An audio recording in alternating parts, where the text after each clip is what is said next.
ஹாய்ங்க, welcome to சுகாஸ் lifestyle. So hope you all doing good. So இந்த vlog வந்து ஃபுல்லாக ஃபங்க்ஷன், பிரியாணி ப்ளஸ் ரீஸ்டாக்கிங் தான். ஸோ இப்போ வந்து ஈவினிங் டைம், ஒரு 4:30 அந்த மாதிரி டைம். ஸோ கொஞ்சம் ரெஃப்ரெஷிங்காக ஏதாவது காஃபி டீ குடிக்கலாம் அப்படின்னு சொல்லிட்டு தான் நாங்கள் காஃபி போட்டுட்ருக்கேன். ஸோ மேக்ஸிமம் வீக்கெண்டில் மட்டும்தாங்க காஃபி. வீக் டேஸ் ஃபுல்லாகவே அவர் ஆஃபீஸில் காஃபி டீ எதாக இருந்தாலும் அங்கேயே குடிச்சுப்பார். ஏன்னா நான் டீ காஃபி குடிக்க மாட்டேன். ஸோ எத்தனை பாத்திரம் வேணாலும் கழுவிடலாம், அந்த டீ பாத்திரம் கழுவுறதுக்கு மட்டும்தாங்க அவ்வளோ முடையாக இருக்குது. ஸோ அதனால் டீ காஃபி மேக்ஸிமம் நாங்கள் வந்து வீக்கெண்டில் தான். ஸோ நாங்கள் 2 பேரும் காஃபி போட்டு குடிச்சிட்டு அப்புறம் நாங்கள் பால் ஆற்றி கொடுத்துட்டு நாங்கள் வந்து அந்த ஃபங்க்ஷன் கிளம்பிட்டோம். ஸோ அது வந்து first year anniversary celebration function தான் கிளம்பியிருந்தோம்.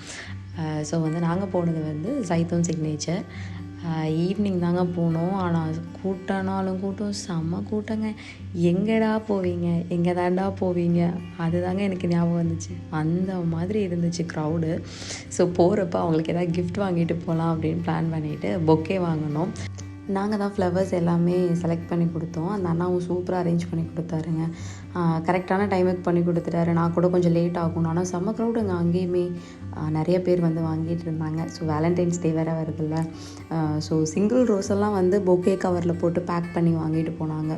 நல்லா இருந்துச்சு. அபர்ணாவுக்கு ஒரே சந்தோஷம், ஒரே ஹாப்பி. ஏன்னா இது வரைக்கும் அபர்ணா நான் கூட்டிகிட்டு போயிட்டு இது வரைக்கும் பொக்கே நான் வாங்கினதே கிடையாது. இப்போ தான் அவங்கள கூட்டிகிட்டு போயிட்டு ஃபர்ஸ்ட் டைம் நான் பொக்கே வாங்கினது. அவம்மா எனக்கு கொடுக்க சொல்லுங்கம்மா, நான் பிடிக்கிறேன் அப்படின்னு சொல்லி கேட்டுக்கிட்டே இருந்தாங்க. ஸோ நான் அந்த அண்ணா கிட்டே கேட்குறதுக்கு முன்னாடி அந்த அண்ணா கவரில் போடுறதுக்கு பதிலாக அவள் கையில் தான் ஃபஸ்ட்டு கொடுத்தாங்க. அவளுக்கு அதை வாங்கினோன்னே அவ்வளோ ஹாப்பினஸ். அதுக்கு முன்னாடி ஒரு குட்டி பொக்கே அவள் கையில் வச்சுருந்தா, அதை தொட்டு தொட்டு பார்த்துட்டு இருந்தா. ஸோ நான் கையில் வச்சுருக்கிறது அது இன்னொரு பொக்கே. அங்கே எல்லாமே முடிச்சுட்டு நாங்களும் ஜைத்தூன் கிளம்பிட்டோம். நாங்கள் கரெக்ட் டைமுக்கு ரீச் ஆகிட்டோங்க. நாங்கள் போகும்போது ஆல்மோஸ்ட் ஃபங்க்ஷன் ஸ்டார்ட் ஆகிடுச்சு. அப்புறம் நாங்களும் அங்கே போனதுக்கப்புறம் கொஞ்சம் கம்ஃபர்ட் ஆகிட்டோமா, அதனால் நாங்கள் வீடியோ எடுக்க மறந்துட்டோம் ஆக்சுவலாக. ஆனால் சும்மா சொல்லக்கூடாதுங்க, ஃபுட்டு செம்மையாக இருந்துச்சுங்க. சூப்பராக சாப்பிட்டுட்டு நல்லா நைட்டு ரெஸ்ட் எடுத்துகிட்டு இது மார்னிங் பிரியாணி செய்கிறேன். நான் வந்து கேட்டேன், அப்புறம் கேட்டேன் என்னடா வேணும் அப்படின்னு கேட்டோன்னே அவள் சொன்னா, அம்மா பிரியாணி பண்ணலாமா அப்படின்னு. நைட்டும் பிரியாணி தான் சாப்பிட்டேன். ஆக்சுவலி அங்கே ஃபங்க்ஷனில் நாங்கள் நிறைய ஐட்டம் சாப்பிட்டோம். அதில் பிரியாணி மெயின் டிஷ்ஷாக சாப்பிட்டோம். ஸோ வீட்டுக்கு வந்தும் பிரியாணி தான் வேணும்னு கேட்டால், சரி ஓகே நமக்கு வேலை ஈஸின்ட்டு நானும் பிரியாணி பண்ண ஸ்டார்ட் பண்ணிட்டேன். ஸோ உங்களுக்கு நான் அப்படியே என்னென்ன போட்டேன் அப்படிங்கிற மெஷர்மெண்ட்டோடு சொல்கிறேன். ஃபஸ்ட்டு வந்து அதை வந்து மேரினேட் பண்ண போகிறேன். அதுக்கு வந்து நீங்கள் என்னென்ன போடணுன்னா, கொத்தமல்லி பொடி போட்டுக்கோங்க, சில்லி பவுடர், அதுக்கப்புறம் சோம்பு பொடி, அதுக்கப்புறம் வந்து கரம் மசால் போட்டேன், ப்ளஸ் தயிர், உப்பு, கொஞ்சம் லெமன், இதெல்லாமே போட்டுட்டு நீங்கள் சிக்கனை மேரினேட் பண்ணி எடுத்து வச்சுருங்க. நான் அரிசி ஊற வைக்கிறதுக்கு முன்னாடியே வந்து சிக்கனை மேரினேட் பண்ணிட்டேன். அதுக்கப்புறம் தான் நான் அரிசி ஊற வச்சேன். நீங்கள் அதுக்கு முன்னாடியே வந்து இதை போட்டுட்டு நல்லா மேரினேட் பண்ணி எடுத்து வச்சுருங்க. நான் வந்து ரொம்ப சூப்பர் குக்கெல்லாம் கிடையாது, பட் ஓரளவுக்கு சமைப்பேன். அதில் ஒன் ஆஃப் த டிஷ் நல்லாயிருக்கும் அப்படின்னா அது பிரியாணி. எனக்கு நான்வெஜ் ஓரளவுக்கு நல்லாவே சமைச்சிருவேங்க. எனக்கு இந்த வெஜிடேரியன் ஐட்டம் தான் ரொம்ப சொதப்பி விட்டுரும். ஸோ ஆஃபீஸில் கூட எல்லாருமே அதை தான் எனக்கு கலாய்ப்பாங்க. பெரிய மாஸ்டர் ஷெஃப், இவ்வளோ நல்லா சமைப்பையா அப்படி இப்படின்னு கேட்பாங்க. நான் அவ்வளோலாம் சமைக்க மாட்டேன். நான் கொஞ்சம் மீடியமாக தான் சமைப்பேன். பட் நான் பண்ணுறதுல ஒன் ஆஃப் த பெஸ்ட்டு டிஷ்ஷுனால் அது பிரியாணி சொல்லுவேன். ஓரளவுக்கு நல்லா பண்ணிடுவேன். ஸோ அதுக்கு வந்து ஃபஸ்ட்டு மேரினேட் பண்ணி எடுத்து வச்சுட்டேன். இப்போ வந்து இஞ்சி பூண்டு பேஸ்ட்டு, இப்போ தானே சொன்னேன் நான் மாஸ்டர் ஷெஃப் கிடையாது, நார்மல் ஷெஃப் தான். அதனால நமக்கும் பல அடிகள் உள்ளதான் செய்யும். அந்த மாதிரி கட் பண்ணும்போது கை கிழிக்கிறது, இந்த கத்தி பறக்கிறது, அந்த மாதிரி நிறையா நடக்கும். ஸோ அதெல்லாம் பொருட்படுத்திக்கக்கூடாது. ஸோ இப்போ பிரியாணிக்கு தக்காளி, வெங்காயம், பச்சை மிளகா, இஞ்சி பூண்டு பேஸ்ட் இது எல்லாமே நான் ரெடி பண்ணிட்டேன். நம்ம பால்கனி கார்டன்லேயே நான் பண்ண அறுவடைங்க. இது வந்து புதினா. இது வரைக்கும் நான் போட்டு ஒன்றும் கூட வந்ததில்லைங்க. இதான் ஃபர்ஸ்ட் டைம் நான் வந்து புதினா எடுத்திருக்கேன். பச்சை மிளகா செடி வச்சேன், பச்சை மிளகா வரவே இல்லை, செடி மட்டும்தான் வந்துச்சு. பாவக்காய் செடி வச்சேன், பாவக்காய் செடி மட்டும்தான் வந்துச்சு, காயே வரல. சரி நமக்கு இலதலை தான் நல்லா வருது, காய் வராதுன்னு கண்டுட்டு என்ன பண்ணிட்டேன், ஏதாவது தலையாக வைக்கலாம் அப்படின்ட்டு வெந்தயம் போட்டு விட்டுட்டேன். வெந்தயக்கீரை வந்துடுச்சு. அதே மாதிரி புதினா போட்டால் புதினா வந்துடுச்சு. ஸோ நமக்கு இனிமேல் லீஃப் ஐட்டம் தான் சரியாகும்ன்ட்டு நான் லீஃப் ஐட்டம் பண்ண ஆரம்பிச்சிட்டேன்.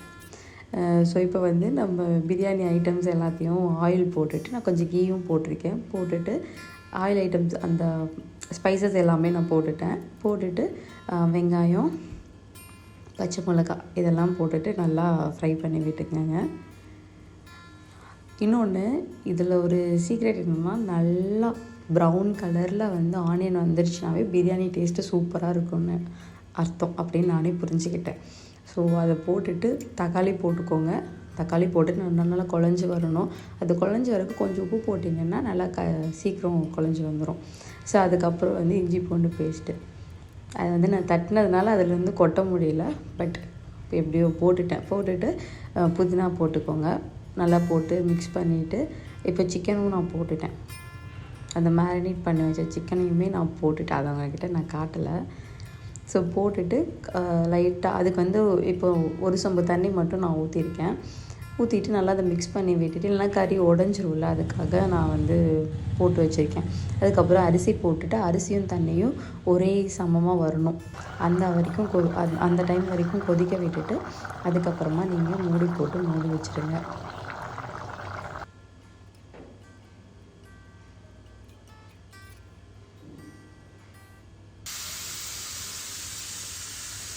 அப்புறம் விசில் வந்ததுக்கப்புறம் எடுத்து விட்டுட்டு ப்ரெஷர் போனதுக்கப்புறம் ஓப்பன் பண்ணி பார்த்தேன். சூப்பராக இருந்துச்சுங்க.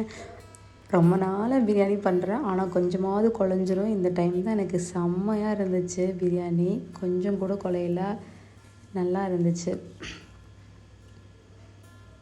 நல்லா உதிரியாக வந்துருந்துச்சு. ஸோ பிரியாணி ரைத்தா அவ்வளோதான். ஏன்னா எங்கள் ஆள் வேறு எதுவுமே கேட்கலங்க. அப்புறம் நான் அதோடு முடிச்சிட்டா. ஸோ பிரியாணி செஞ்சு சாப்பிட்டுட்டு நாங்கள் அந்த அன்றைக்கி நைட் மறுபடியும் நாங்கள் வந்து கடைக்கு போனோம். டிமார்ட் போய் கொஞ்சம் பர்ச்சேஸ் பண்ணுறது இருந்துச்சு, வாங்கிட்டு இந்த வீக்குக்கு ஒரு 3 டேஸ்க்கு மட்டும்தாங்க நான் வெஜிடபிள்ஸ் வாங்கினேன். நிறையாலாம் வாங்கலை. ஸோ வாங்கிட்டு வீட்டுக்கு வந்தாச்சு. கொஞ்சம் திங்ஸ் வாங்கினேன். எனக்கு கொஞ்சம் கிச்சன் ஐட்டம்ஸ் கொஞ்சம் வாங்க வேண்டியது இருந்துச்சுன்னு அதை வாங்கினேன். ஸோ அதை வாங்கிட்டு அவருக்கு 3 நாளைக்கு ஃப்ரூட்ஸும் நான் வந்து 3 டேஸ்க்கான வெஜிடபிள்ஸும் மட்டும் வாங்கிட்டு வந்துட்டேன். வெஜிடபிள்ஸை விட கருவேப்பிலை கொஞ்சம் அதிகமாக இருக்கும். அவங்க ஃப்ரீயாக கொடுத்தாங்க, அதனால கொஞ்சம் அதிகமாகவே எடுத்துகிட்டு வந்துட்டேன். ஸோ 3 டேஸ்க்கான வெஜிடபிள்ஸ் மட்டும்தான் எடுத்து வச்சுட்டு ட்ரெஸ் எல்லாம் கொஞ்சம் மடிக்க வேண்டியது இருந்துச்சு. ஸோ ஆஸ் யூஷுவல் சண்டேனாவே ட்ரெஸ்ஸை வாஷ் பண்ணுறதும் அதை மடித்து வைக்கிறதும் வழக்கம் தானே. அந்த மாதிரி மடித்து வச்சுட்டு பாத்திரத்தையும் கழுவி வச்சுட்டு நான் தூங்க போயிட்டேன். பிகாஸ் நாளைக்கு மண்டே இருக்கிறதுலேயே ரொம்ப கஷ்டமான நாளுங்க. ஸோ அவ்வளோதான், இதோட vlog முடிஞ்சிருச்சு. ஸோ தேங்க்யூ ஃபார் வாட்சிங் மை வீடியோ. என் வீடியோ ரொம்ப பிடிச்சிருந்துச்சுன்னா please like and subscribe. Thank you for வாட்சிங். பாய்.